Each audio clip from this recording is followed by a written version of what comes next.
ஒரு முக்கியமான விஷயம், எல்லாரும் இதை பார்த்துட்டிங்களான்னு என்னன்னு தெரியல. விஜய் கௌசின்னு சொல்லிட்டு ஒரு அக்கா வந்து ஒரு வீடியோ வந்து எலெக்ஷனுக்கு முன்னாடியே போட்டிருந்தாங்க.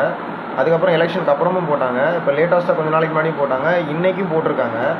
அதில் ரொம்ப முக்கியமான விஷயம், ரொம்ப ரொம்ப ரொம்ப முக்கியமான விஷயம். அதாவது எல்லாருக்கும் நிறைய பிரச்சனைகள் இருக்குது.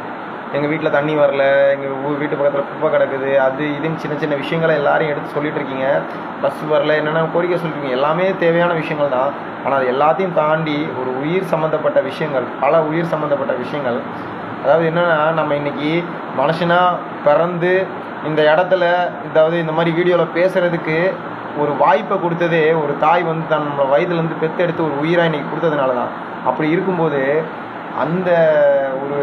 அந்த ஒரு விஷயத்தையே ஈனத்தனமாக கேவலப்படுத்தி பேசி ஒரு விஷயம் நடந்துகிட்ருக்கு இந்த நம்ம நாட்டில்னா, அது எவ்வளோ கஷ்டமான ஒரு விஷயம் யோசிச்சு பாருங்களேன்.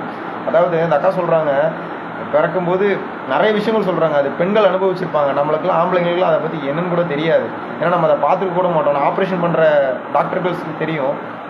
அதை கேட்கும்போது ஒரு மாதிரி இருக்குது, கஷ்டமாக இருக்குது. அப்படிப்பட்ட விஷயத்தில் அதுவும் என்ன சொல்கிறதுனா, நமக்கு ஒரு உடம்பு முடியாமல் இருந்துச்சுன்னா அப்போ நம்மளை திட்டினாலே நமக்கு அவ்வளோ கஷ்டமாக இருக்கும். அப்படி இருக்கும்போது ஒரு பெண்ணானவங்க, நம்ம தாய் நம்மளை எவ்வளோ கஷ்டப்பட்டு பெற்றிருப்பாங்க.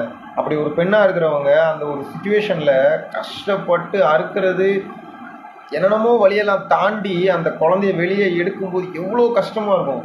அந்த டைமில் போய் கேவலமாக பேசுகிறது, கேவலமாக ட்ரீட் பண்ணுறதுலாம் எவ்வளோ ஒரு கொடுமையான விஷயங்க.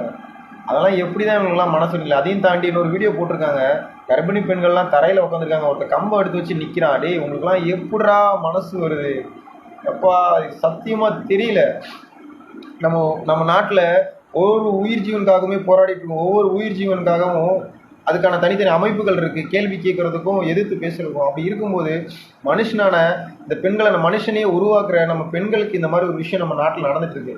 டிவிக்கு நண்பர்களாக இருக்கட்டும், நம்ம எம்எல்ஏ அண்ணன் ரமேஷாக இருக்கட்டும், பிரபு அண்ணனாக இருக்கட்டும், இன்னும் பல எம்எல்ஏக்கள் இருக்கீங்க. இந்த வீடியோவெல்லாம் நீங்கள் பார்த்தீங்களான்னு தெரியல. அந்த அக்கா நிறைய நாள் போட்டுக்கிட்டே இருக்காங்க. தயவு செஞ்சு அந்த வீடியோவை பாருங்கள். நீங்களும் இதே மாதிரி ஏதாவது ஒரு ஹாஸ்பிட்டலில் போய் ஒரு சீக்கிரட்டாக ஒரு விசிட் போங்க. நார்மல் மனுஷனாக போய் உங்களுக்கு சொல்லணும்னு அவசியம் கிடையாது. தயவு செஞ்சு போங்க. இன்றைக்கி கோயிலில் போய் எப்படி ரமேஷனை விசிட் பண்ணாங்களோ அதே மாதிரி யாராவது ஒருத்தர் போங்க. ஏதாவது ஒரு ஹாஸ்பிட்டல் போங்க. தமிழ்நாடு ஃபுல்லாக ஹாஸ்பிட்டல் இருக்குது.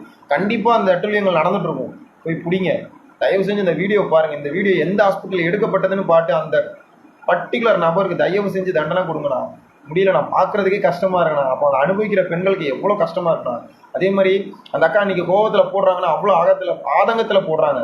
தயவு செஞ்சு டிவிக்கு நண்பர்கள் எவ்வளோ பெரிய பெரிய ஃபாலோவர்ஸ்லாம் வச்சுருக்கீங்க, எவ்வளோ நிறைய இன்ஸ்டா பேஜஸ் வச்சுருக்கீங்க, தயவு செஞ்சு ஷேர் பண்ணி சீக்கிரமாக யாராவது ஒருத்தர்கிட்ட போய் கொண்டு